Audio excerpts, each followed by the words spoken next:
following program is closed captioned for the thinking impaired. This is George Foreman. I want to tell you about the Joe Louis School of Elocution. Everybody always asks me how was I able to communicate so well, and I tell them I owe it all to my bright personality and large vocabulary, and I owe it all to Joe Louis. He's my idol. Not only could he fight real good, but he was one of the baddest talkers around. Everybody was always impressed with what he said when they could understand him, and it's the same with me. I never used to give interviews because everybody would always wind up laughing when I talked. I used to get mad and have to kick their butt. But then a friend of mine, Rocky Graziano, told me about the Joe Louis School of Electrocution, and now when I speak, nobody laughs at me. At least nobody laughs to my face. So you've been having problems communicating. Come on down and learn the secrets of one of the masters of the spoken word, Joe Louis. Also find out about the Joe Louis School of Money Management, Joe Louis School of Existential Philosophy, and Joe Louis School of Computer Programming. That's where I'm enrolled now. Hey, man, see you around. You have 937 messages, all of which are marked urgent.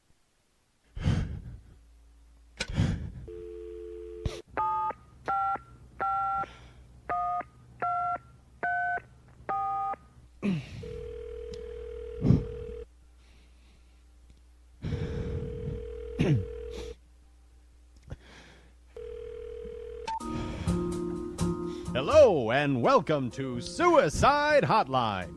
All circuits are busy at this time. Your call is important to us, so please stay on the line.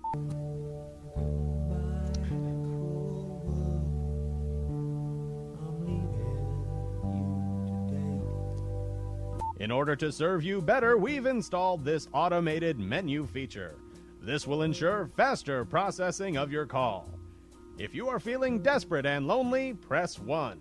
If you believe you are being punished by God, press 2. If that bitch and or bastard has left you, press 3. Susan. You have selected Number 3. If this is correct, press 1. If this is incorrect, press 2. Please hold while I transfer your call. If you are going to overdose on sleeping pills, press 1. If you are sitting in the garage with your car motor running, press 2. If you plan to leap to your death, press 3. Please hold while I transfer your call.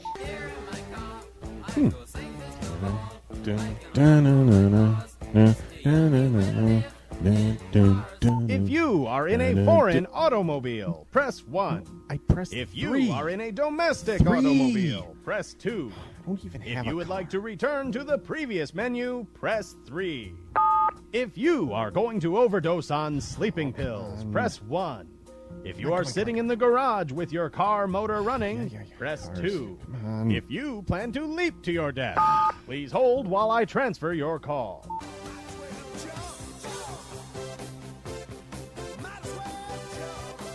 If you are planning to jump from a bridge, press 1. If you are standing at the edge of a cliff, press 2. Cliff? What If the- you are going to jump out of the window of a tall building, press 3. Please hold while I transfer your call. We're sorry, all circuits are busy. Your call is important to us. Please stay on the line.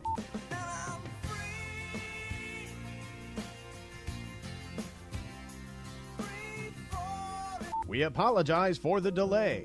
An operator will be with you shortly. If you would like to file a complaint with our customer service department, press pound. Yeah. If you would like to file a complaint prior to killing yourself, press 1. If you would just like to speak to a human being, press 1. Tu tienes habla una cancelor de español. If you wish to kill yourself, kill yourself, kill yourself.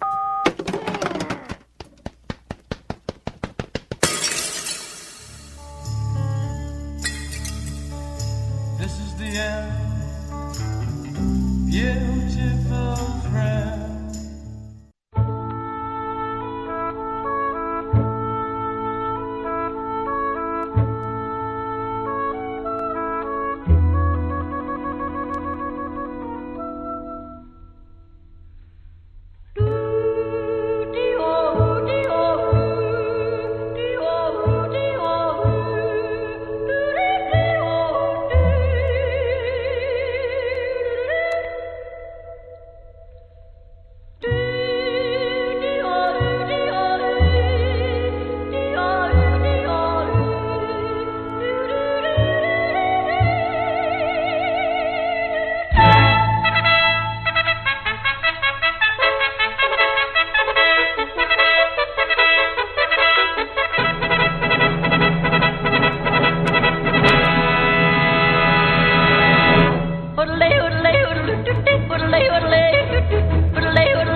welcome to podcast number 13. Yes, lucky 13. My name is Mike Madonna. I'm continuing to do these shows alone, and will do so until the end of the year, at which time the fellas and I will get together and record stuff for future podcasts and things like that. But for now, just to keep the show alive and up there and available, I'm going to be doing them alone. And of course, I'll be doing some solo shows after we get together, too, just to keep current. All right, let's see what we heard. Mary Schneider yodels the classic overtures. That's one that I chose for a Make It or Break It when we were still doing the radio show. And by an overwhelming margin, it was voted to make it because they needed something like that to get them out of bed that early. And before that, Suicide Hotline. That was a group called Mr. X's Briefcase and started out with the Joe Louis School of Elocution. All right, well, let's move along. Here is Peter Langston with one of my favorite Lee Hazelwood songs. I used to play Lee and Nancy all the time on the show. Here is a different version of Some Velvet Morning on the Brain Sandwich Show. Oh boy, this next one is my singing debut. Edie and I sing a duet, and we even have backup singers. Edie gets to sing all the time when she does a telephone demo, but I never get to. This is my big chance. La la la la la la la la la, me. Excuse me. Just getting tuned up. I bet you won't even notice my accent when I sing. Well, here we go.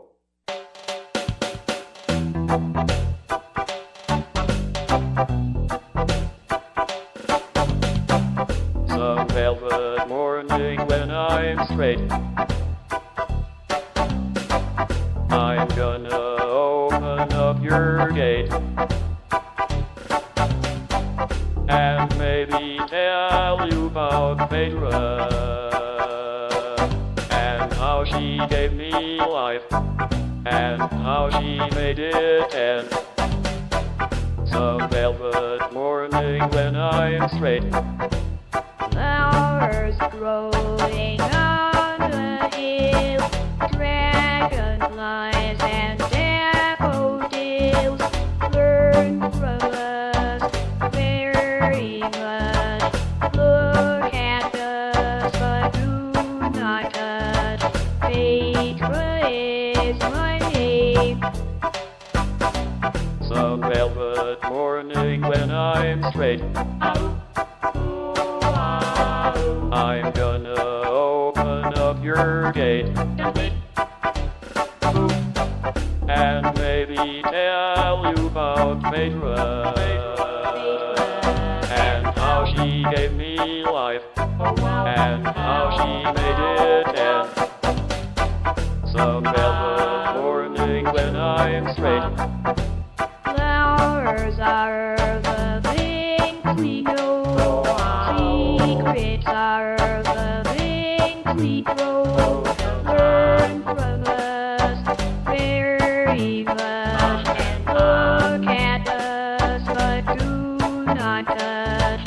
Phaedra is my name.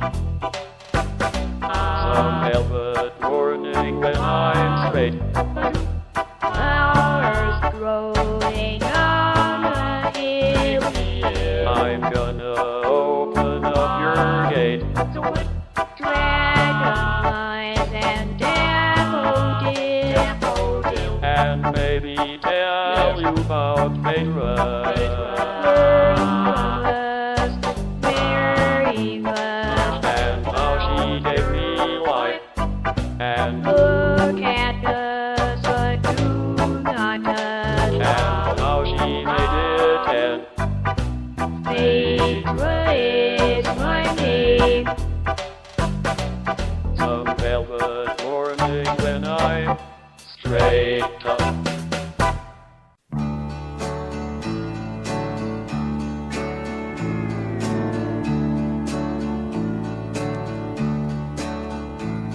Can Mary fry some fish, Mama?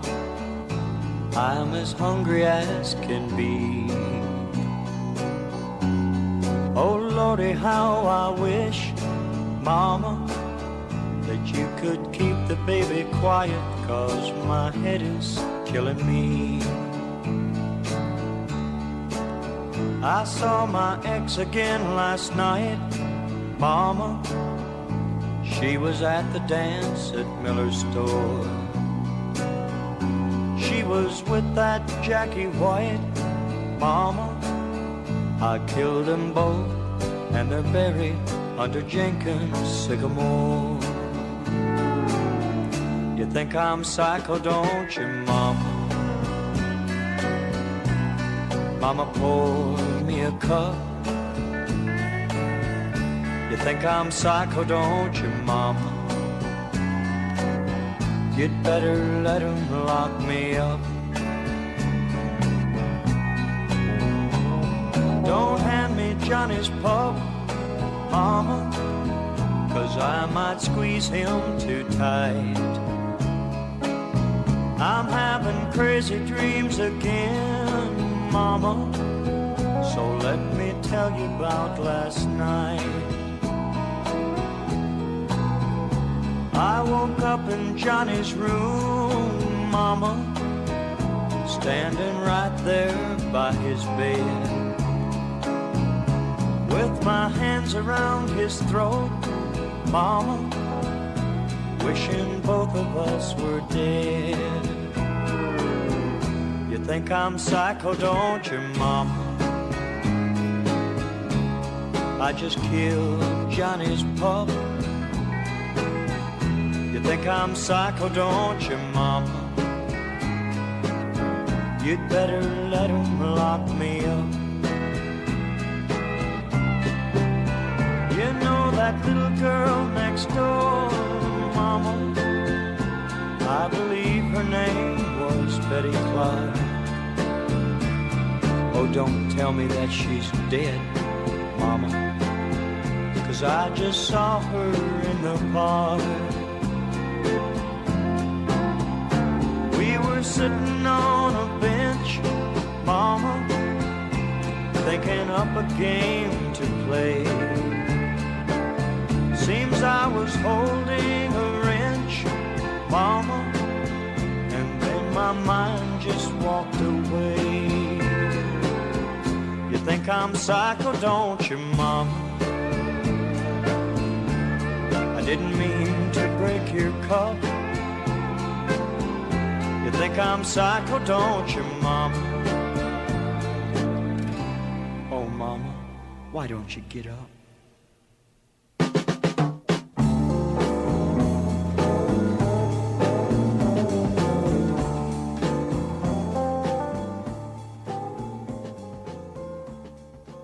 Well, that was a brain sandwich favorite when we were on the radio. That was Jack Cattell with Psycho. And then, of course, Some Velvet Morning by Peter Langston in his rather robotic delivery. Here's the only record I ever found by Nichelle Nichols. And she was Lieutenant Uhuru on Star Trek. I didn't follow Star Trek. I'm not a Trekkie or anything like that. But they did have some interesting things come because of that show. Here she is with the Star Trek theme on the Brain Sandwich Show.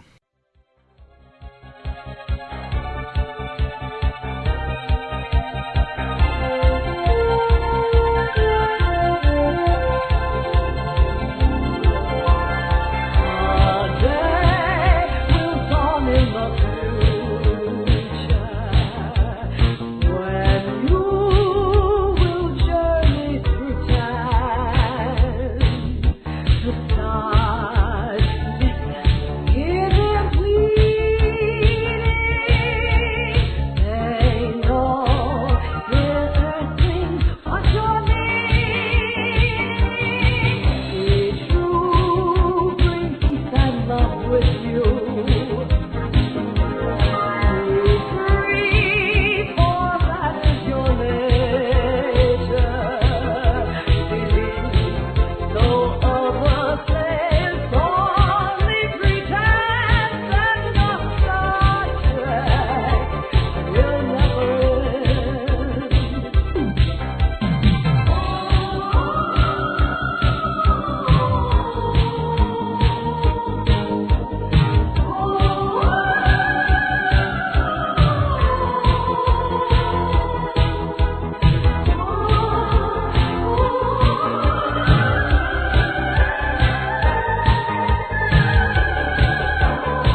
Hello, boys and girls, and future scientists. It's time once again for Mr. Wizard and his little friend, Timmy.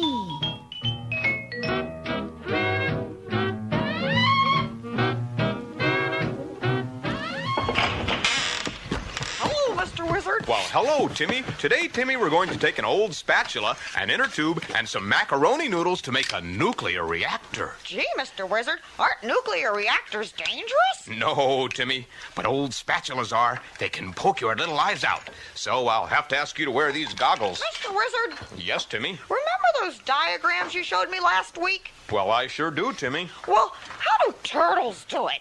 Timmy, this is science, not a brouhaha. Brouhaha? Now, see this glass tube and hose? Yes, Mr. Wizard? Know what it is? A brouhaha? Wrong. A bong? It's a device I made out of a vase and an old garden hose to demonstrate how different molecules can combine to form a noble gas. Are we going to discover the secret of life, Mr. Wizard? We will if we're not careful, Timmy. Now watch how this flame jumps in a flash when I pass it down on this nozzle. Right, Mr. Wizard. Know what it's called? Jumpin' Jack Flash? It's a gas, Timmy. You got it, Mr. Wizard. Get down! Timmy, you knocked over the model brain case on loan from the high school. Sorry, Mr. Wizard. What am I going to tell Mr. Durfee? Well, I'll pick it up, Mr. Wizard. Timmy, whatever you do, don't squeeze the brain too hard. Uh-oh. Now you did it, Timmy. You punctured Our Lady of Fatima's medulla epiglottis. I hit my head, Mr. Wizard. Now you just clean up that brain, Timmy. The brain is a terrible thing to waste. Don't you forget that. Now I'll prepare our noodles for nuclear fusion. Well, I'm going to take this aspirin, Mr. Wizard. That's not an aspirin, Timmy. Sure looks like an aspirin. But it's not, Timmy. It tastes like an aspirin. Dangerous drugs, Timmy. I swallowed it. Timmy, that pill was designed to stun buffaloes when mixed with buffalo food. Oh, wow. Timmy. Oh, my God. Timmy. Whoa. That's my tie, Timmy. Timmy. Laserium all over the place, Don. God's sake, sit down, Timmy. Right, Don. Let this be a lesson to you, Timmy, and to all of Timmy's little friends out there. Never tamper with the awesome powers of science. Right. Science is in your future, Timmy. Sure. And the future is in your hands. And I have to eat with those hands, Don. Sit down, Timmy. I am sitting, Don. My name is Mr. Wizard, Timmy. Right, Don. Wow, I really do like this music, Don. Hey, yeah! Where is it? You see that pussy down, brother? Woo! Brother! Hey, yes, baby, brother! Woo!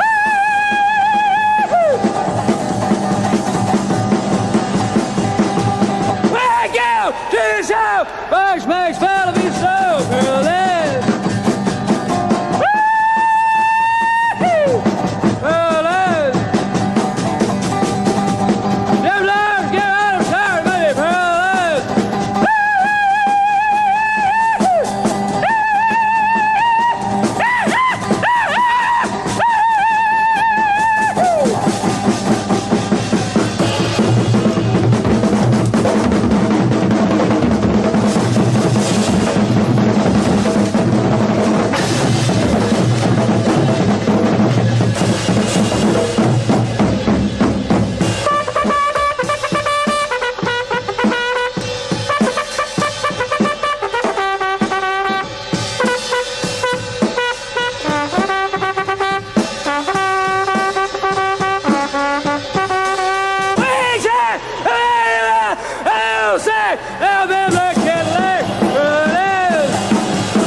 legendary Stardust Cowboy with the almost unrecognizable Paralyzed. And before that, Stevens and Gridnick with Mr. Wizard, and Timmy start off with Nichelle Nichols doing the Star Trek theme. And as somebody else pointed out, I've never heard a note end that high before. So, she pulled it off, didn't she? All right, here is Perfectly Clear with The Nixorcist on the Brain Sandwich Show. As we sit here in the Senate Press Gallery, we're acutely aware that this historic day has no precedent in the history of the United States. Impeachments have occurred. Removal from office have occurred. But never until now has an incumbent president been Nixicized. Walter, I think they're bringing him in now. Yes, Eric, the doors of the Senate chamber are open. I don't see anything yet, but the most incredible foul smell is rising from the Senate floor. I still can't see anything. The chamber is filled with smoke, but now I think I can make out... Oh, good Lord. This is an unimaginable sight. Ladies and gentlemen, the President of the United States is being wheeled into the Senate chamber on the presidential bed. A four-poster with a yellow canopy that's been splattered and stained by... Walter, his arms and legs... Yes, the president is tightly bound. By the Senate rules of procedure, he's opening his mouth now. He is about to speak. Peace with honor. That's all I ask. Who'd like to hop up here now and give me a peace with honor, huh? Eric, can you give us the order of drill for this Nixorcism? Walter, our best information is that it's going to be performed by the prominent evangelist and close friend of the president, the Reverend Billy... We have met before. You're damn right we have. I know you for what you are. I know you despite the dissembling mask you are wearing at this hour. I know you for your evil works. And I for yours, Jocko. The most contemptible of which is the possession of the body of the leader of the entire free world. And I command you, with all the power of my righteousness, I command you to quit the body, to remove yourself, to return forthwith to the very bowels of the earth.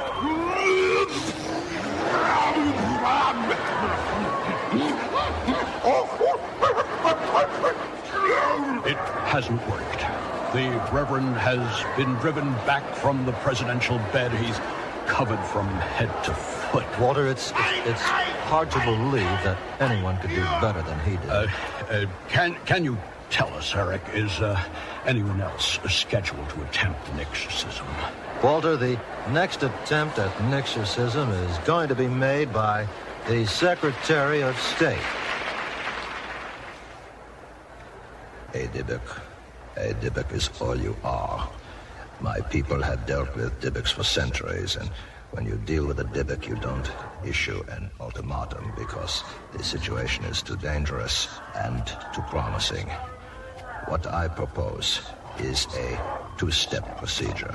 A preliminary withdrawal from the president's body to a line 18 centimeters north of the bedstead. Oh, that sounds reasonable enough.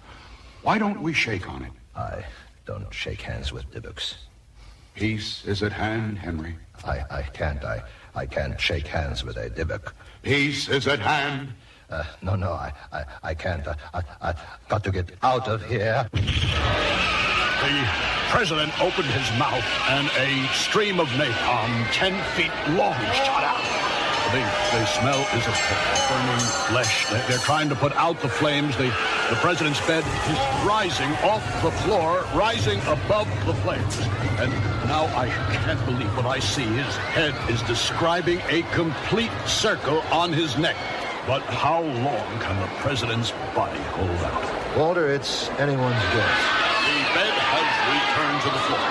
And now I see the venerable senator from North Carolina striding out. He's got his Bible in his hand. If this doesn't work, there's no... Then shook and trembled the earth, and the foundations were moved. I didn't order any country ham. and they were shaking because he was wroth. Smoke went up in his anger, and consuming fire out of his mouth. Coals flamed forth from him, and he bent the heavens, and he came down. 1,000 more years. It looks like a standoff. Law and order. The president and the senator are locked in confrontation, glaring at each other, roaring at each other, but there's no sign that the sinister presence is yielding. The senator is fumbling in his pocket for something. It may be medicine. He's very shaken. No, it's not medicine. It's another book. A little blue book. We, the people of the United States.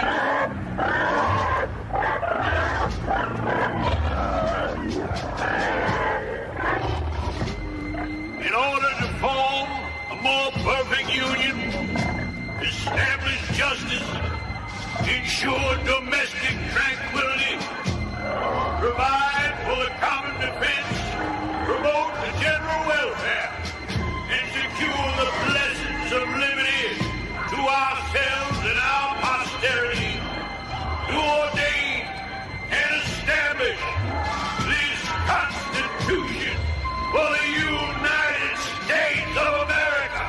It's working. The Nixonism is working. The flames are subsiding. The air is growing clear. The body of the president is disappearing as we watch it. The legs have already vanished. The arms are going. The face is growing dim. There's nothing left on the bed. Nothing at all but a spotless white sheet and the button from the president's lapel. His little American flag. Nor be deprived of life, liberty, or property without due process of law.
The Crusher by the Novas, and before that, Perfectly Clear with The Nixorcist. Should have done that for Halloween, but didn't think to do it. But you're getting it now, so there you have it. All right, time for the instructional record of the program. Haha. This is called Formula Preparation, and if you've ever needed to know how to fix a baby's bottle, wow, this is right up your alley. Here it is on the Brain Sandwich Show. Terminal heat formula preparation. One of your immediate problems when you get home, especially if this is your first baby, is to learn how to prepare your baby's formula properly. To simplify this problem for you, we're going to review with you each step in formula preparation as described and illustrated in the formula and record book you have been given. We recommend the terminal heat method for preparing the formula. It is a safe, simple, and time-saving method. So turn now to the first page of illustrations in your book, where you will see a list of equipment you will need at the top of the page. First on the list are nursing bottles, nipples, and caps. The wide-mouthed bottles with reversible nipples and plastic caps are easy to clean and convenient for traveling, but you may use any type of bottles so long as the nipples are properly covered. The other equipment consists of a quart graduated measuring cup, standard measuring spoons, a long-handled stirring spoon, a knife, can opener, a funnel, a bottle brush and nipple brush, and a jar for storing nipples. Then you will need a sterilizer tall enough to hold the formula bottles with nipples and caps. You can use a regular sterilizer with bottle rack or any deep-covered kettle with a rack or cloth to keep the bottles off the bottom. The first two pictures show washing the equipment. Use plenty of hot, soapy water and wash everything thoroughly. Scrub the bottles and nipples with the bottle and nipple brush, turning the nipples inside out to get at the inner surfaces. You will find bottle and nipple washing easier if you rinse the bottles and nipples in cold water immediately after feeding the baby to remove the milk before it forms a film. Rinse all the equipment in clean hot water and drain dry. At the bottom of this page, the actual formula preparation begins. The first picture shows measuring tap water into the measuring cup. Tap water is satisfactory for this method provided your water supply is clean and sanitary. If it is questionable for any reason, use boiled water. Be accurate in all your measurements. Then measure the exact amount of special sugar or syrup, according to your formula instructions, into the water using the measuring tablespoon. Level the special sugar in the tablespoon with the knife blade.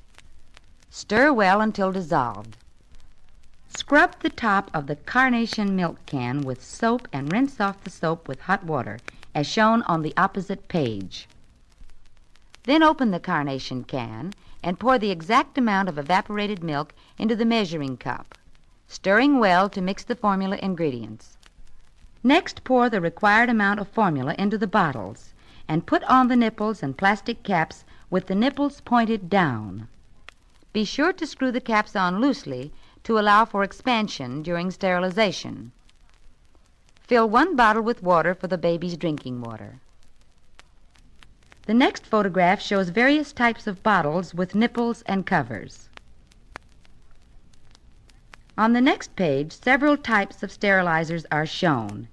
You can study these over at your convenience and choose the kind you want. Place the assembled formula bottles with nipples and caps in the sterilizer and put in about 2 to 3 inches of water. Then place the sterilizer on the stove to boil, leaving the cover off until the water starts to boil. When the water comes to a good boil, cover the sterilizer and make a note of the time. Keep the sterilizer at a boil exactly 25 minutes by the clock. After the 25-minute boiling period, remove the sterilizer from the stove immediately, placing the sterilizer rack with the bottles of formula in a shallow pan of warm water, shaking the rack for the first few minutes of cooling. If your sterilizer has no rack, shake the individual bottles in the pan of warm water for a few minutes. Screw down the plastic caps securely and store the bottles in the refrigerator as shown on the next page. Now when it comes time to feed your baby, unscrew the plastic cap and invert the nipple so the tip points up. Then screw down the plastic cap securely, being careful not to touch the tip of the nipple. Warm the formula bottle in a pan of hot water, shaking a few times to warm evenly. Before feeding, test the temperature of the formula by letting a few drops fall on the inside of your wrist.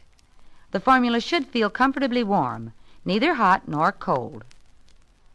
The next page shows 2 ways to feed your baby. The usual way is to hold your baby cradled in your arm just as in breastfeeding. Never lay your baby down with the bottle propped up to feed alone. Keep the neck of the bottle full of formula at all times so the baby does not swallow an excessive amount of air.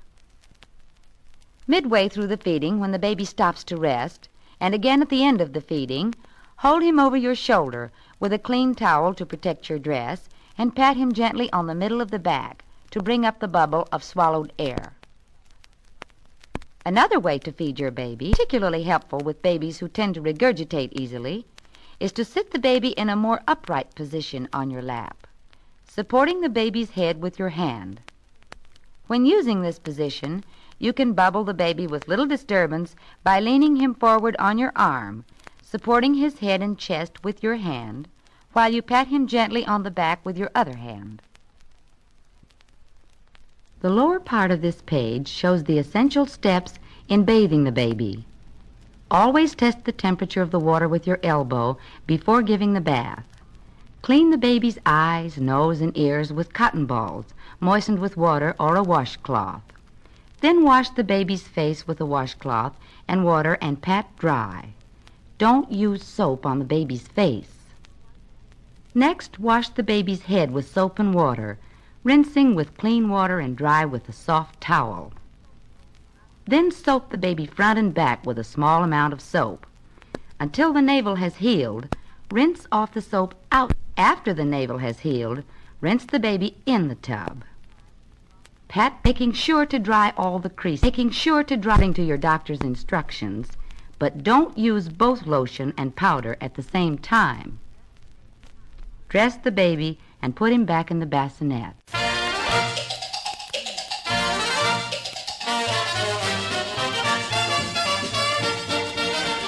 Oh, his pop-up doesn't pop up anymore. It just doesn't do the thing it did before.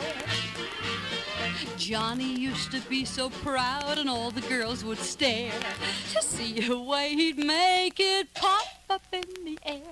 Almost any time of night, no matter what. Gee, you ought to see that thing when it got hot. But now he jiggles it, he wiggles it, he bangs it on the kitchen floor. But to no avail, it's a very sad tale. His pop-up doesn't pop up anymore.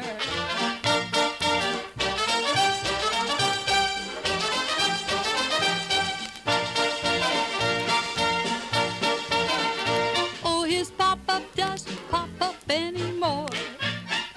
It just doesn't do the thing it did before.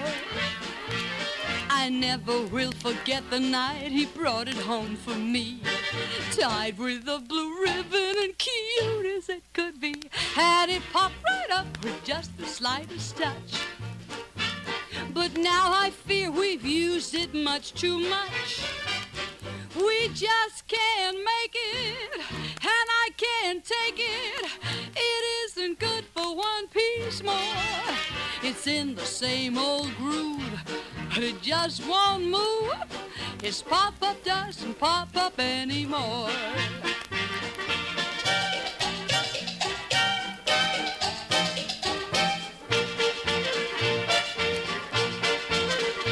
Oh, his pop-up doesn't pop up anymore. And a thing like that can be an awful bore. Now I sit and look at it, it's just as cold as ice. But I recall the nights it was worth most any price. And it popped right up each time I wanted more. We'd have such fun and he'd let me keep score. But now it's beat up, it won't repeat up. There's no use in hollering encore. His little pop-up sure needs a prop-up. His pop-up toaster will not pop up anymore. All right, that was the one and only Ruth Wallace with the pop-up song, and before that, an instructional record on how to properly prepare a baby's formula. And as I talk to you now, it's the week just prior to Thanksgiving. I have some more instructional stuff that I got a hold of that I'll be sharing with you in future podcasts. So, oh boy, huh? And let me tell you that if you need to reach us, either Jim, Jay, or myself, you can send us an email at brainboys@aol.com. Most of the people that are hearing the show now are familiar with it from before, so they know that already, but I'm hoping that we get a larger audience via the internet. Okay, well, now that I've said that, let's say this. Here is Chapter 9 of the radio serial we've been doing in the Adventures by Morse program. It's called Dead Men Prowl, and you'll need to go back and listen to the very beginning of it. If you get interested in this, then you'll probably want to go back and hear all the other ones, and then, of course, Chapter 10 will be in the next podcast. That's the final one in this particular serial. So I hope you enjoy it. Here it is for about the next 27, 28 minutes or so on the Brain Sandwich Show.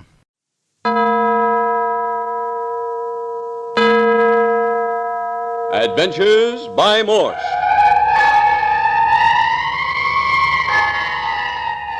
Carlton E. Morse presents Dead Men Prowl, featuring Captain Friday. If you like high adventure, come with me. If you like the stealth of intrigue, come with me. If you like blood and thunder, come with me.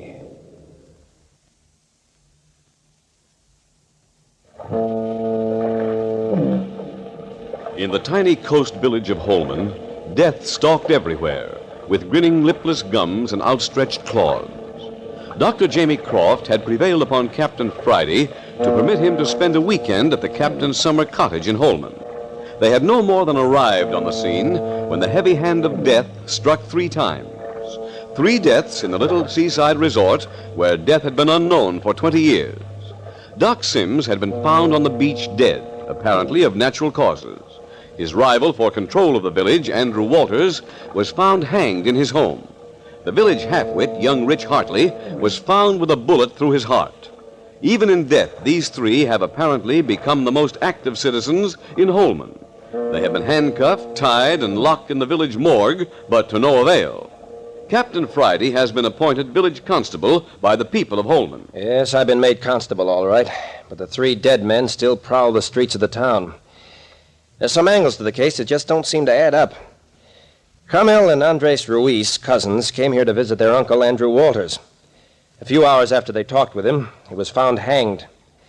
Gail and Martin Stanley came to Holman to investigate the death of their uncle, Doc Sims. There's a funny thing about that. They were notified of his death before he died.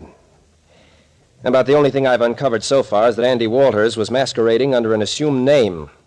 He and Doc Sims are, or were, brothers. The 2 rich men of Holman were feuding. Now they're both dead. It wouldn't be so bad if I could keep track of their bodies. I've tried everything. A few hours ago, I locked all 3 in the refrigeration room of the morgue. Seems to me a frozen corpse should stay put, but even that didn't hold them. Captain Friday had very definitely locked the 3 prowling dead in the refrigeration room of the morgue. Several hours later, Dr. Croft heard a woman screaming in the night. So, leaving the doctor and Martin Stanley with the 2 girls in his cottage, the captain set out with Andres to discover the trouble. Nothing was uncovered in the heavy black fog until suddenly there came a terrific explosion from the morgue. Quickly, the 2 men dashed to the death house to discover that the door to the refrigeration room had been burst or blown open from the inside. Furthermore, the bodies of the 3 prowling dead were found outside the refrigeration room in positions indicating that they had made an attempt to escape, but had become suddenly inactive. Andre suddenly came upon a cord under the dead hand of Doc Sims, which ran along the floor to a far wall. He picked it up and jerked. There was a deafening explosion, and the whole wall rose up and toppled in upon them.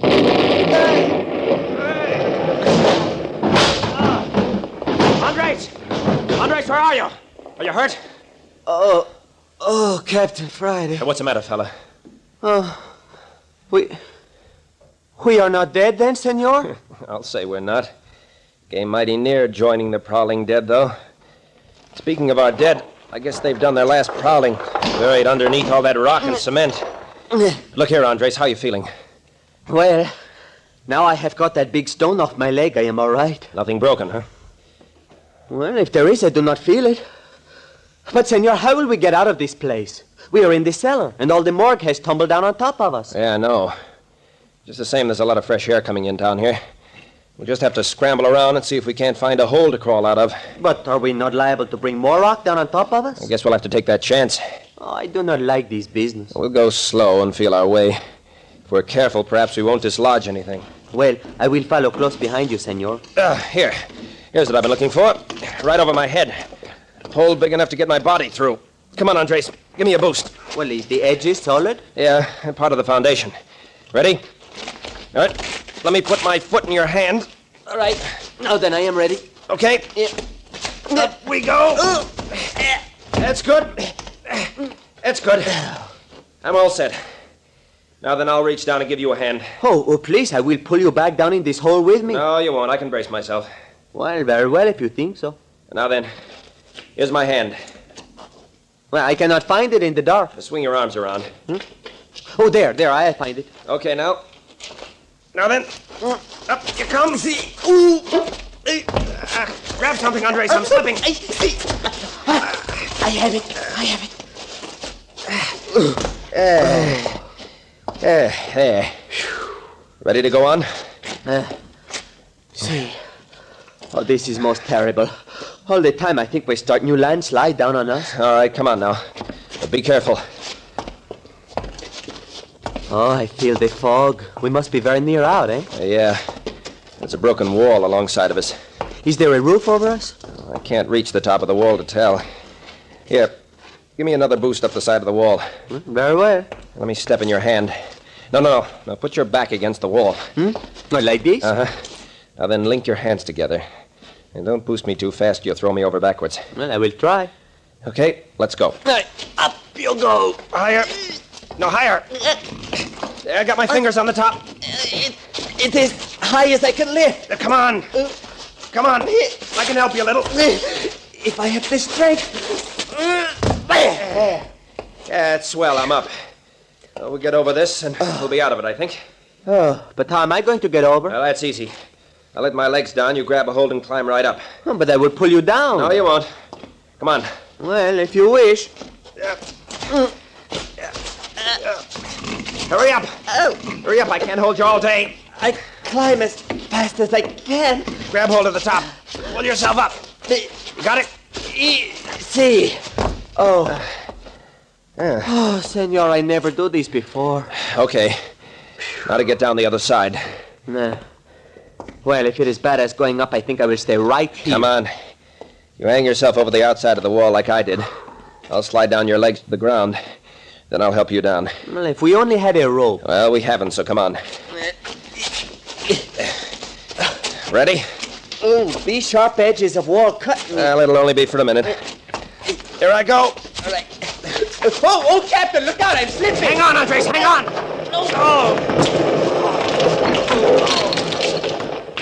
Now, that was a swell thing to do. But, Captain, I could not help it. Well, we made it anyway. You hurt? I skinned my stomach, I think. Do it good. Anyway, we're outside. Come on. We go somewhere else? Back to the cottage as fast as our legs will carry us. Oh, this is good. But, Captain Friday, who would blow up a morgue? Whoever it is that'd like to get rid of us. Well, see, but who is it? A funny thing. This is the first direct attempt to get rid of me. Before, the attempts have only been made on you four. Well, maybe it was a mistake that you were caught in this trap. I got a hunch it wasn't a mistake at all. Now, here's the path across the lot. See. Is it not strange there is nobody around? You know, if I hear a big explosion like that, I would go see what it was. Not Holman citizens. They're not much on going out on foggy nights for any reason. They'll wait until it gets light. Well, but the people at your cottage, my cousin Carmel and the Stanleys. Yeah, and Dr. Croft. Now, that is kind of funny. Still, the cottage is right on the ocean. Might have drowned out the sound of the explosion. Oh, I have not think of that. Hold it, Andres.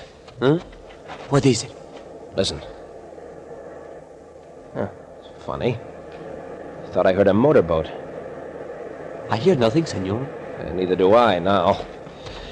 I must have been mistaken, and yet Oh, well, here we are. Got plenty of lights on in the cottage. Maybe the doctor thinks it's safer with the lights on. Shut the door after you come in, Andres. See? Captain! The doctor! Look, the doctor! Hey, what in thunder's been going on here? Dr. Croft, he is bound and gagged. Yeah, stand out of the way, Andres, will you? While I cut him loose. Well, his eyes are open. He's not dead. No, of course not. Wait till I get this gag out. There you are, Doctor. Now, what happened? Captain, quick. Go after Martin Stanley and his sister. Motor launch. Trying to escape. What's that? In heaven's name, hurry. I'm all right. Andres, quick. We got business outside.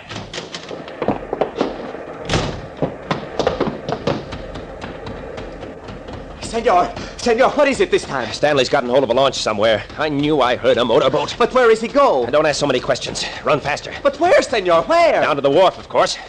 Here, down this way. Got a revolver? No, senor. I do not shoot very good. Yeah, well, young Stanley has. You think he will shoot? Oh, but senor, his sister will not let him shoot us. Oh, yeah? Name of pig, you do not mean this. Here's the wharf. But I do not hear any motorboats, senor. Now, wait a minute. You want to run off the end of the wharf into the ocean? I could not see where the wharf ended in this dark. Well, the launch is gone, all right.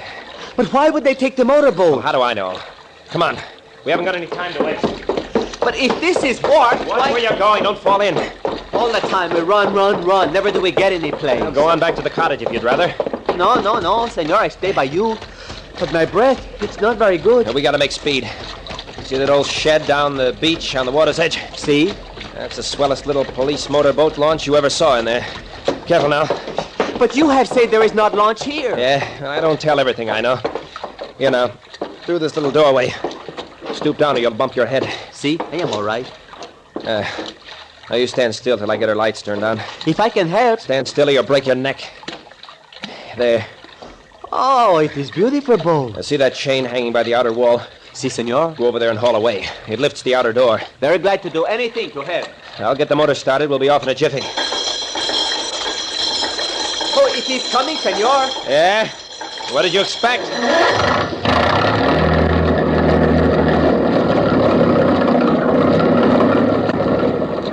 That's high enough, Andres. Come on and get in. Si, senor. Oh, but it make big noise. All in? See? Here we go, then.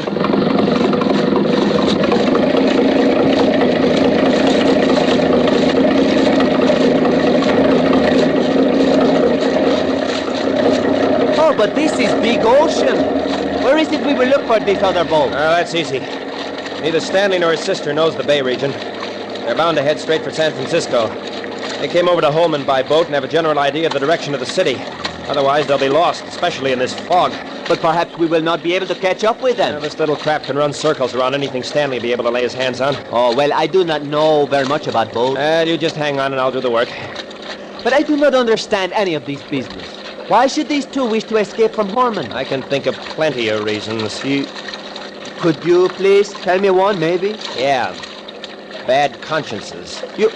You mean Miss Stanley have bad conscience? Why not? She wouldn't be the first female with one. Oh, no. No, senor, you are mistaken. Yeah, well, maybe you know. I never could get the straight of how a woman's conscience works. Sometimes it does, and most of the time it doesn't. But, senor, this girl Stanley, she's very nice, senorita. It seems to me. Hey, Captain, our engine is stopped. Be quiet, I cut it off. But why you do this? Shut up and listen, will you? Huh? Oh, see. You wish to hear other motorboat, maybe, eh? Don't hear anything.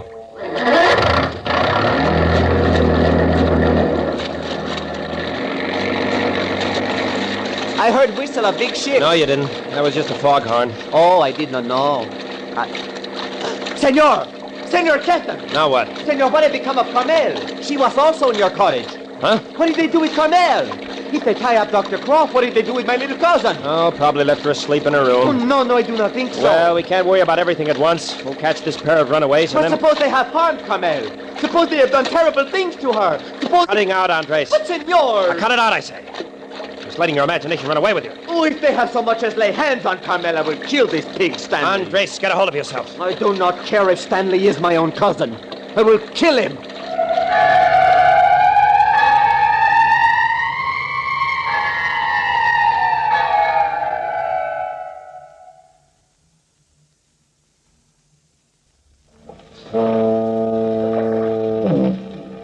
Dr. Jamie Croft, the weekend guest of Captain Friday, was found bound and gagged and tossed on a lounge in the captain's cottage.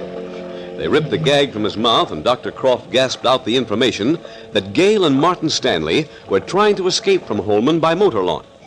In their haste to recapture the Stanleys, neither Captain Friday nor Andres Ruiz thought of Carmel, alone in the cottage. Was she bound and gagged also, or has she met up with the prowling dead? While Captain Friday and Andres Ruiz search San Francisco Bay in the police launch, Andres threatens to hold Martin Stanley responsible for his cousin Carmel.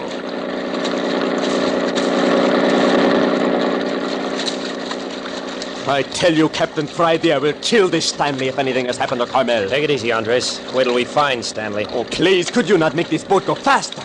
The quicker I get my hands on this... Pipe down, Andres. I'm going to turn off the motor again. See, and I will listen with every bit of me.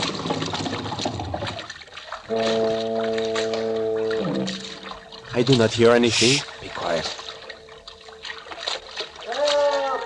Hey, did you hear it? Yeah, over in that direction. They call for help. Recognize the voices? Si, senor, it is them. You're darn tootin' it's them.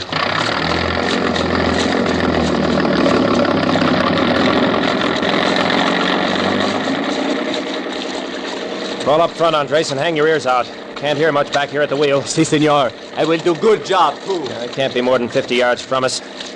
Blast this fog. Senor, a little to the right. I hear them. Right, huh? How's that? Si. Not so fast, senor. Okay. Somebody help! There, do you hear them? Yeah. See anything?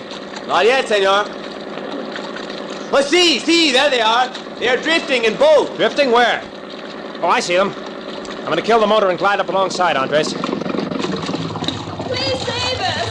We're drifting out to sea. No, our motor's dead. We'll pay if you'll tow us in. Well, now, isn't that generous? Grab hold as we drift alongside, Andres. Si, senor. Oh, thank you. Thank you. We thought we were lost. All right, Miss Stanley. Give me your hand. But it's Captain Friday. Say, how'd you get out here? Do as I tell you, Miss Stanley. Get into this boat. Yes, sir. Easy. Easy. There now. Sit down. Okay. Now you, Stanley. I can get along without you. Give me your hand. All right. Hey, what are you doing? I want that gun you're carrying. I haven't got a gun. No? Well, what's this in your hip pocket, then? Nothing. Well, you won't need it anymore. Hey, what'd you throw it in the ocean for? So it wouldn't go off and hurt somebody. Now sit down. Well, that's what I call Sit down. We had a right to leave home. Be quiet, Stanley. Andres, can you reach the launch's line? Si, senor, I have it. I'll carry it to the back end of our craft and give it a turn around one of those hooks. We'll tow it back to Holman. Oh, do we have to go back there? That's right, Miss Stanley. Who did you steal this boat from? Oh, please. I never did a thing like this before in all my life. Ready, Andres? Si, senor.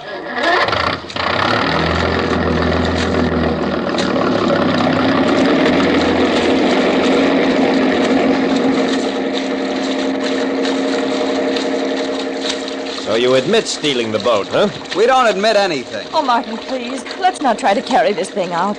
Let's tell Captain Friday how it happened. What good would that do? You tell me, Senor Stanley, what you have done with my cousin Carmel. What's eating you, Ruiz? You tell me what you do with Carmel or I will kill you. What are you talking about, Andres? Carmel. It is Carmel who I talk about.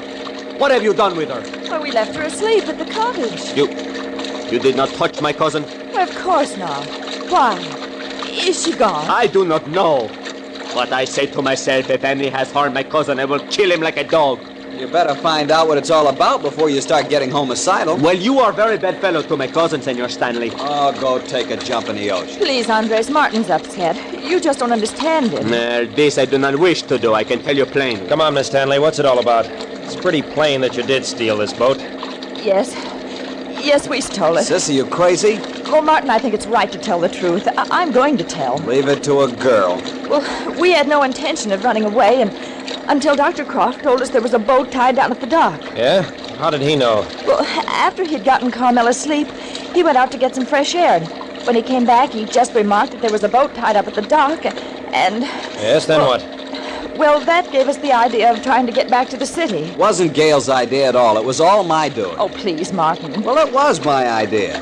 I suggested it, and I kept after her until she agreed to go with me. But I didn't have to go. And she didn't know anything about me hitting Dr. Croft over the head and binding and gagging him either. Martin Stanley, you didn't do that. Yes, I did. I did it while you were in the bedroom getting your things together. Oh. Yes, but what I want to know is what you think you'd have accomplished if you had escaped. The police in the city would pick you up in a minute. Oh, but we weren't trying to run away from the police. Oh, no? Really, we weren't. All we wanted to do was get away from that awful place with all those dead bodies. Well, you're going back. Yes, I know. I'm sorry we attempted it now. Well, I'm not. I only wish that engine hadn't conked out. Say, where'd you get this boat, anyway? Just a little ace in the hole, Stanley. You detectives make me sick. You'll probably be a lot sicker of them before they're through with you. They can't do anything to me. I haven't done a thing. We'll know more about that when we get back to the cottage. And that won't be very long now. There's the wharf right up ahead. Hey, Andres. Si, senor. Here, take these handcuffs. But, senor... Take them and handcuff the two together. Oh, no, please. Senor, never. I will not put handcuffs on Miss Stanley. Oh, yeah? And suppose you handcuff yourself with Stanley there. I'm not taking any chances of losing him in this fog. Oh, but please, Martin won't run away. Will you, Martin? Do what I tell you, Andres. Either handcuff Stanley with his sister or to yourself. Well, to his sister, I could not do it all. To me, if you wish, yes. It's okay with me. Here, Stanley, hold out your left arm. Sure. With my fist on the end. Martin, why did you do that? You pig of a pig! I will show you how good Spanish fellow can fight now. You dirty I'll break your neck for you. There. And I guess I will show you I'm not so bad a fighter, eh? Well, for gosh sakes, at least get off my stomach. You're breaking my back. Well, then, hold out your left arm for the handcuffs. There. That is good. Good boy, Andres. That sounded like a swell fight. Too bad it was dark. Got him all right, Andres? Si, senor Capitan. Great. Well, here we are. Now, stop crying, Miss Stanley. Your brother had it coming. As soon as I pull up alongside, climb up that little ladder to the wharf. Oh, but it was all so unnecessary. There now. Climb up.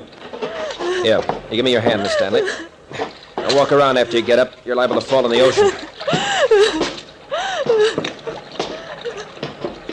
No, but how are Stanley and I to climb up the ladder together? You go first, Andres. You can make it if you keep close enough together. Up you go. Oh, this is not kind of business I like. I'll just tie the launch to the dock here for the present. That'll hold her. She'll ride there till morning. You are coming, senor? Yeah, you bet. Andres, I'm going to make you Deputy Constable of Holman. No, senor. I do not wish it. What? Turn down a job with a title like that? Well, I think this is most deplorable business. It make everybody feel bad. All right, come along. I'll take your arm, Miss Stanley. You might stumble in the dark. If you wish. You better take Stanley's arm, too, Andres. Keep you from stepping on each other in the dark. Leave my arm alone. See? I was only trying to be helpful. Oh, if you'd only understand, Captain Friday, that Martin and I really haven't done anything. I think you've done plenty. Well, you'll be plenty sorry for putting handcuffs on me, I can tell you that much. 10 to 1, you were thinking about making a break for it as soon as we landed. Supposing I was... I mean... Martin, you weren't. No, of course I wasn't. One good thing about Holman. It doesn't take any time to get from one place to another. There's the cottage. Oh, please, I hope we find everything all right with Carmel. Oh, sure we will. Now, look. The doctor must have worked himself free. He's turned on more lights. Oh, I hope this is good sign. Well, it won't be long now before we know all about it. You've been saying that ever since we arrived, and we don't know anything about anything. You're some detective. Just enough of a detective to pick you up in the middle of San Francisco Bay, Stanley. Come on. Here we are. Andres, you and Stanley go in first. I'll follow with Miss Stanley.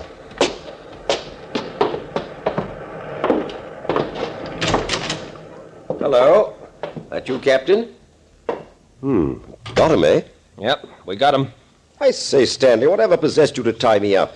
I wouldn't have stood in your way if I'd known you were determined to go. The heck you wouldn't. You threatened to lock me up if I made a move to leave the house. Perhaps so, but it never entered my head you'd be so savage about it. Dr. Croft, I'm terribly sorry that Martin... Oh, there now.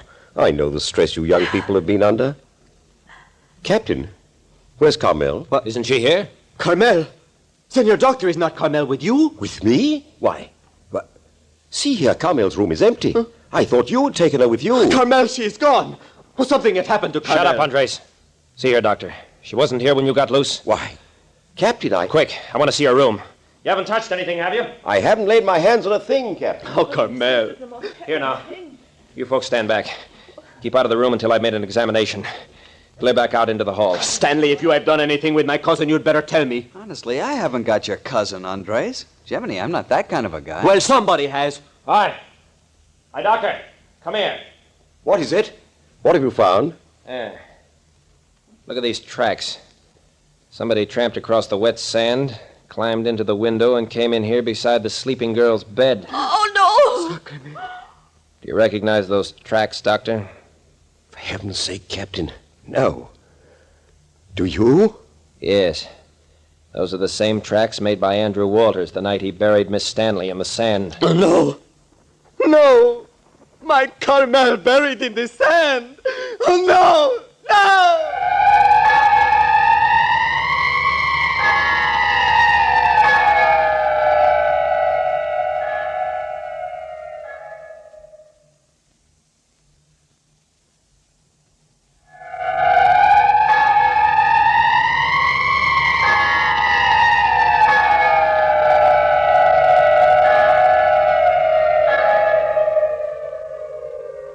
Once more, the prowling dead have made an appearance at Captain Friday's cottage.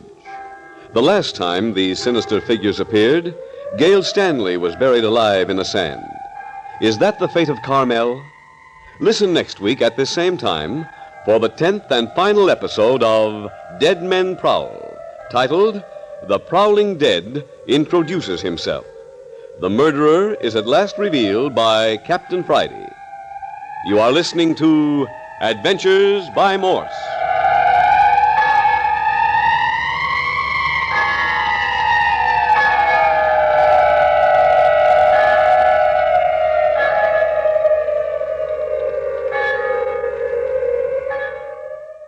Chapter 9 of Dead Men Prowl in the Adventures by Morse series have just one more to go, the concluding chapter. That'll be in the very next podcast, and then we'll see where it goes from there. I hope that you will have enjoyed it, and that we can do more of these things. Probably will, because I haven't heard anything negative yet. So that's what I'm going to gauge it on, I suppose. All right, well, it's time to back on out of here. Thank you very much for downloading the show, for listening to it whenever you get a chance. My name is Mike Madonna, and I will return in the next podcast. So we'll close with Rick Schulman and The Ballad of Gumby on the Brain Sandwich Show. Adios.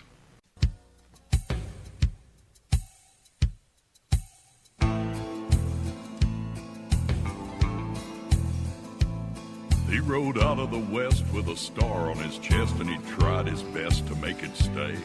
In the heat of the day, 10 stars won't stick to clay, but what the hey, he rode on anyway. He was Gumby. He was a hell of a gun, but the hot midday sun was a burning, dirty and mean. And it's harder to shoot when your gun's hot to boot and your hand's custom green plasticine, like Gumby's. Well, word got around when he rode into town, and soon it spread to the local saloon. And the message was clear when it got to the ear of a bad guy named Soggy Lagoon.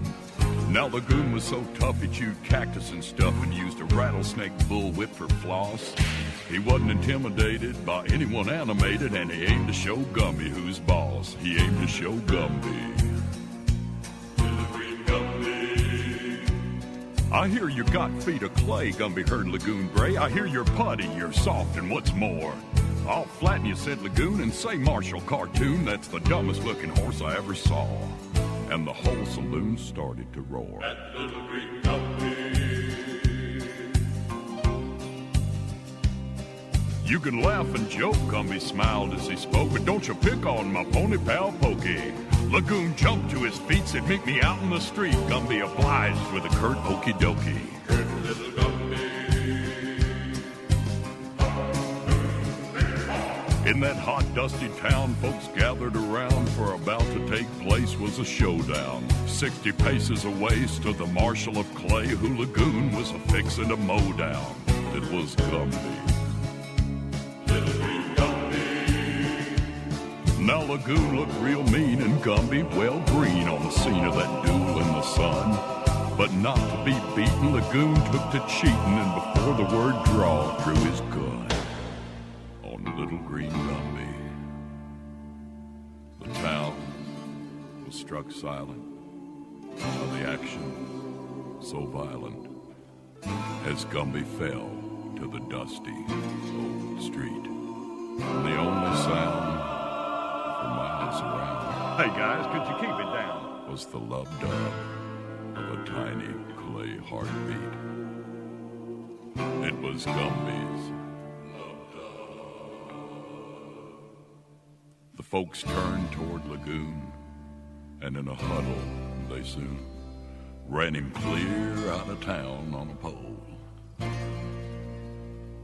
And though they were trying, the kids couldn't stop crying, 'cause in Gumby's 10-gallon hat was a big bullet hole. Little green Gumby.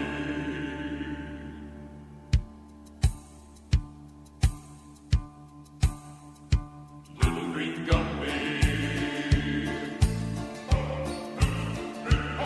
But then up something popped and the crying just stopped, and as the dust settled there in the street, like a bad episode from the Twilight Zone, it was Gumby back on his feet.